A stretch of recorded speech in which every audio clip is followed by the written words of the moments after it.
সংবাদ সবাইকে স্বাগত জানাচ্ছি। আমি ফিরোজ তোহা। শুরুতেই সংবাদ শিরোনাম। পাকিস্তানের গণমাধ্যমে যেভাবে এসেছিল বাংলাদেশের মুক্তি সংগ্রামের খবর। মোদির বিজয় দিবস এর বার্তা ঘিরে বাংলাদেশে তীব্র প্রতিক্রিয়া। আরও থাকছে গোপন ৮টি বন্দিশালার সন্ধান, সাধারণ বন্দীদের সঙ্গেও রাখা হতো ভুক্তভোগীদের। পাকিস্তানের গণমাধ্যমে যেভাবে এসেছিল বাংলাদেশের মুক্তি সংগ্রামের খবর। পাকিস্তানের ইতিহাসে অত্যন্ত কঠিন এক মুহূর্ত ছিল ১৯৭১ সালের সংকট। ঢাকার দখল হারানোকে ঢাকা পতন বা পূর্ব পাকিস্তানের পতন বলা হয় দেশটির গণমাধ্যমে। আদ্রিস বখতিয়ার সে সময় পাকিস্তানের প্রেস ইন্টারন্যাশনালের নিউজ রুমে কাজ করছিলেন। সেদিন টেলিপ্রিন্টারে ৩ লাইনের একটি খবর পড়ে স্তম্ভিত হয়ে যান। অসাড় হয়ে আসে তার হাত পা।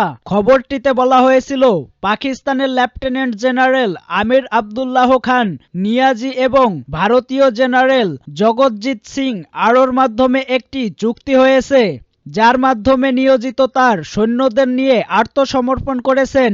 আদ্রিস খবরটি পড়ে কাঁদতে শুরু করেন।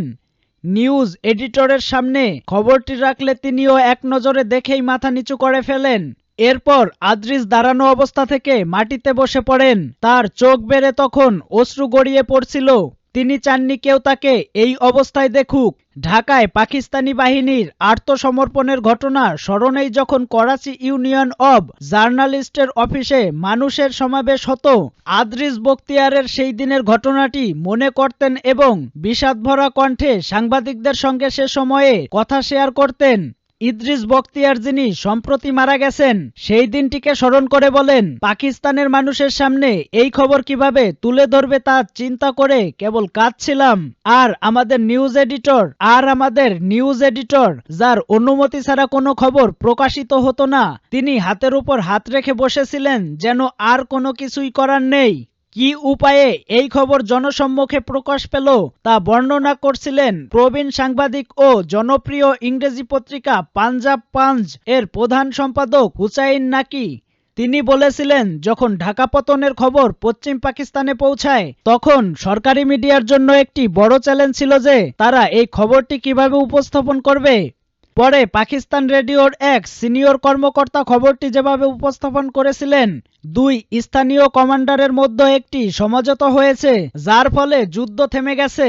কিছু পত্রিকায় এটাও বলা হয়েছিল যে চুক্তির পর ভারতীয় সেনারা ঢাকায় প্রবেশ করেছে, কিন্তু এই খবরগুলো বেশ অস্পষ্টভাবে উপস্থাপন করা হয়েছিল যাতে জনসাধারণের ওপর কোনো প্রভাব না পড়ে। মূলত পাকিস্তানের একটি সরকারি প্রতিষ্ঠানের প্রতিনিধির কাছে এক কপি দেওয়া হয়েছিল, যারা খবরটি ফোন কল দিয়ে লিখিয়ে নিয়েছিলেন। পরদিন পাকিস্তানের সংবাদপত্রের প্রথম পাতার নিচে পুরো অংশ জুড়ে খবরটি প্রকাশিত হয়। সেই দিন ওই একই পাতায় তখনকার সামরিক শাসক জেনারেল মোহাম্মদ ইয়াহিয়া খানের সরকারি গণমাধ্যম থেকে প্রকাশিত এক ভাষণ 8 কলাম হেডলাইন ছাপা হয়। সেখানে তিনি ঢাকা পতনের পরও শত্রুর বিরুদ্ধে যুদ্ধ চালিয়ে যাওয়ার ঘোষণা দিয়েছিলেন। ইয়াহিয়া খান তার ভাষণে স্থানীয় কমান্ডারদের চুক্তির খবরটি এমনভাবে উল্লেখ করেছিলেন যে একদিকে পিছু হটলেও অন্যদিকে যুদ্ধ চালিয়ে যেতে হবে। অথচ পরদিনই ইয়াহিয়া খানের যুদ্ধবিরতির খবর পত্রপত্রিকায় ছাপানো হয়। মোদির বিজয় দিবস এর বার্তা ঘিরে বাংলাদেশে তীব্র প্রতিক্রিয়া। বাংলাদেশের স্বাধীনতা যুদ্ধে বিজয় দিবসকে ১৯৭১ সালের ভারতের ঐতিহাসিক জয় বর্ণনা করে ভারতের প্রধানমন্ত্রী নরেন্দ্র মোদী একটি স্ট্যাটাস দেওয়ার পর এ নিয়ে বাংলাদেশের তীব্র প্রতিক্রিয়া তৈরি হয়েছে। এর আগেও স্বাধীনতা দিবস বা বিজয় দিবসের মতো বিশেষ দিনে নিয়মিতই নিজের বার্তায় পোস্ট করেছেন নরেন্দ্র মোদী। তবে তার বিজয় দিবসের শুভেচ্ছা বার্তায় সাধারণত বাংলাদেশের বা মুক্তিযুদ্ধের উল্লেখ থাকে না, কারণ বিজয় দিবসকে ভারত তথা ভারতের সেনাবাহিনীর যুদ্ধে তাদের বিজয় হিসাবেই তুলে ধরে থাকে। শুধু নরেন্দ্র মোদী নন, ভারতের সামরিক বাহিনীর কিংবা অন্য রাষ্ট্রীয় গুরুত্বপূর্ণ পর্যায় থেকেও 16ই ডিসেম্বরের এই দিনটিকে বরাবরই ভারতীয় সেনাবাহিনীর অসাধারণ সাফল্য হিসাবে বর্ণনা করা হয়ে থাকে। তবে বাংলাদেশে এর আগে কখনো সরকারি বা রাজনৈতিক পর্যায়ে নরেন্দ্র মোদীর শুভেচ্ছা বার্তা নিয়ে এত নেতিবাচক প্রতিক্রিয়া দেখা যায়নি।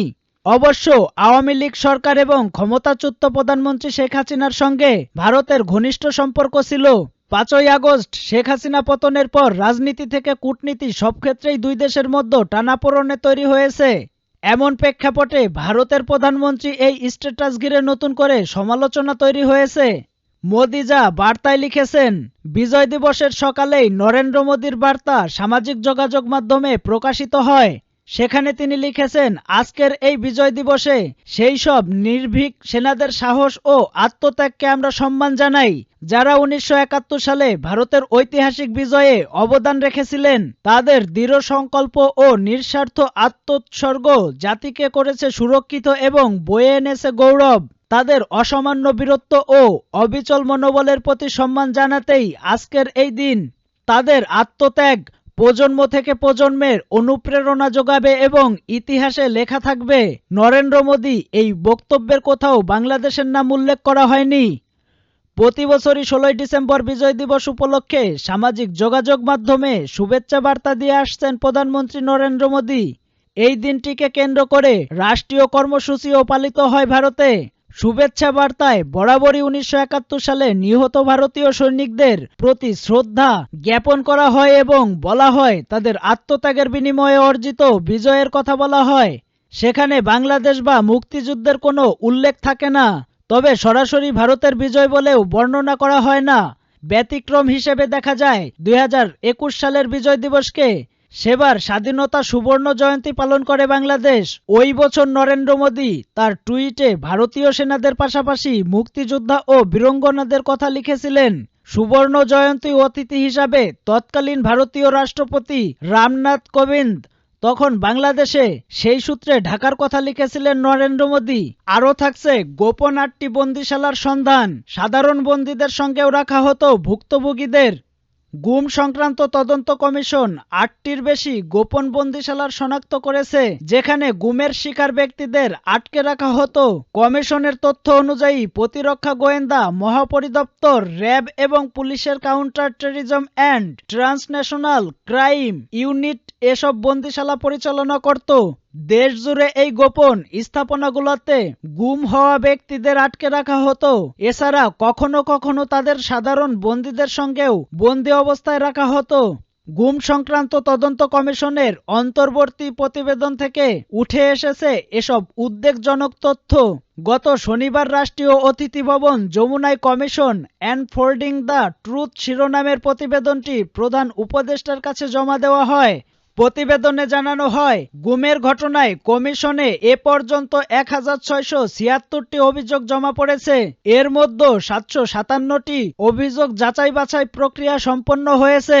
প্রতিবেদনে গুমের শিকার ব্যক্তিদের দীর্ঘদিন সবার নজরের বাইরে কিভাবে বন্দী করে রাখা হতো তার বিবরণ উঠে এসেছে।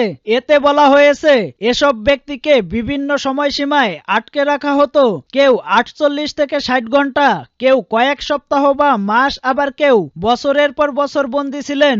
অনেকের ধারণা গুমের শিকার ব্যক্তিদের কেবল গোপন বন্দিশালায় আটকে রাখা হতো, তবে জীবিত ফিরে আসা কয়েকজনের সাক্ষাৎকার উঠে এসেছে বিভিন্ন চিত্রে। তারা জানান, অনেককে এমন বন্দিশালায় রাখা হয়েছিল যেখানে সাধারণ বন্দীদেরও আটকে রাখা হতো। উদাহরণস্বরূপ, ডিবি কর্তৃক আটক ব্যক্তিদের বন্দিত্বের কথা উল্লেখ করা হয়েছে। বৈধ ও অবৈধ বন্দীদের একই স্থানে রাখার ফলে গুমের শিকার ব্যক্তিদের বন্দিশালায় কতটা জটিল পরিস্থিতির মধ্য দিয়ে যেতে হতো তা সহজেই অনুমান করা যায়। অনেকেই চত্বরের ভেতর বন্দীদের অবৈধ কক্ষ থেকে বৈধ বন্দীদের কক্ষে সরিয়ে নেওয়ার চিত্র তুলে ধরা হয়েছে প্রতিবেদনে। গুম কমিশন বলছে, খুব সম্ভবত গুমের শিকার ব্যক্তিদের বৈধ বন্দীদের সঙ্গে রাখার মাধ্যমে তাদের অবৈধভাবে আটক রাখার বিষয়টি ধামাচাপা দেওয়ার চেষ্টা করা হতো। গুম থেকে বেঁচে ফেরা ব্যক্তিদের বিস্তারিত সাক্ষাৎকারের ভিডিওতে কমিশন ধারণা করতে পেরেছে তাদের কোথায় কোথায় বন্দী রাখা হয়েছিল। প্রতিবেদনে এর একটি উদাহরণ উল্লেখ করা হয়েছে। একজন ভুক্তভোগী জানিয়েছে, এক বন্দিশালায় তিনি একটি ভিন্ন ধরনের দরজা লক্ষ্য করেছিলেন। এই তথ্যের ভিত্তিতে কমিশন একই কক্ষ চিহ্নিত করতে সক্ষম হয়, যা একসময় 3টি পৃথক কক্ষে বিভক্ত ছিল। তবে পরিদর্শনের আগেই ওই পার্টিশনগুলো ভেঙে ফেলা হয়। ভুক্তভোগীর সাক্ষাৎ যাচাইয়ের জন্য সংশ্লিষ্ট স্থান থেকে আরও একটি প্রমাণ সংগ্রহ করে তালিকাভুক্ত করা হয়েছে। কমিশনের কর্মকর্তারা বন্দীদের জিজ্ঞাসাবাদ কক্ষ, আটক রাখার স্থান এবং ব্যবহৃত যন্ত্রপাতি সরজমিনে পরিদর্শন করেছেন। তাদের উদ্দেশ্য ছিল ঘটনাস্থল থেকে তথ্য প্রমাণ সংগ্রহ করা। এ লক্ষ্যে তারা আইন শৃঙ্খলা রক্ষাকারী বাহিনী এবং নিরাপত্তা বাহিনীর জ্যেষ্ঠ কর্মকর্তাদের সঙ্গেও আলোচনা করেছেন। গোপন বন্দিশালা দেখতে তদন্ত কমিশন যেসব দপ্তরে গিয়েছে সেগুলো হলো ডিজিএফআই, সিটিটিসি, ডিএমপির ডিবির প্রধান কার্যালয়, চট্টগ্রাম মহানগর পুলিশের DB, rapid action battalion unit 2, 4, 7 ও 11, র্যাব 2, সিপিসি 3, র্যাবের সদর দপ্তর চট্টগ্রাম কেন্দ্রীয় কারাগার এবং এনএসআই এর চট্টগ্রাম বিভাগীয় কার্যালয়।